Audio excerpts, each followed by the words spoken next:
ईमान की गोद भराई की रस्म में जब महक तैयार होकर नीचे आती है तो फाबिया उसे रस्म करने से रोक देती है। वो उसे कहती है कि भाभी आप ये रस्म नहीं कर सकती। इस पर अमीर गुस्से से कहती है कि आखिर महक ये रस्म क्यों नहीं कर सकती। इस पे फाबिया कहती है कि महक भाभी भांज है और भांज औरत ये रस्म नहीं कर सकती।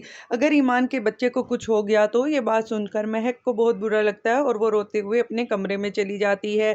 जब महक अपने कमरे में चली जाती है तो अंबर फाबिया को बहुत बुरी तरह से डांट देती है और उसे कहती है कि फाबिया तुम इतनी छोटी सोच की मालिक हो, ऐसा कुछ नहीं होता, तुमने महक का दिल दुखाया है। जबकि महक कमरे में जाकर बहुत जोरों कतार से रोती है क्योंकि एक बार फिर उसे बांझ होने का ताना दिया गया। जबकि दूसरी तरफ शामिर महानूर के साथ टाइम स्पेंड करता है, वो अपने बच्चे की गोद भराई में भी नहीं आता। जब वो घर वापस आता है तो आसिफ साहब उससे पूछते हैं कि तुम कहाँ थे और तुम रस्म में भी शामिल हुए। इस पे वो कहता है कि उसे भी कोई काम हो सकता है, वो हर वक्त घर पे नहीं बैठ सकता, उसकी अपनी भी कोई ज़िंदगी है। वो अपने बाप से बहुत बदतमीज़ी से बात करता है और ये कहकर चला जाता है। उसकी इस बातों को आसिफ साहब दिल पर ले लेते हैं और उन्हें खांसी शुरू हो जाती है। अंबर देखती है तो वो शामिर को थप्पड़ दे मारती है और उसे कहती है कि तुम अपने बाप से इतनी बदतमीज़ी से कैसे बात कर सकते हो।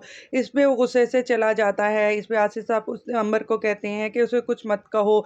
इस पे वो कहती है कि अगर वो आपसे बदतमीज़ी करेगा तो मैं उसकी जान भी ले लूँगा। जबकि कमरे में जाकर शाह मीर ईमान को भी बहुत बुरी तरह से डांट देता है।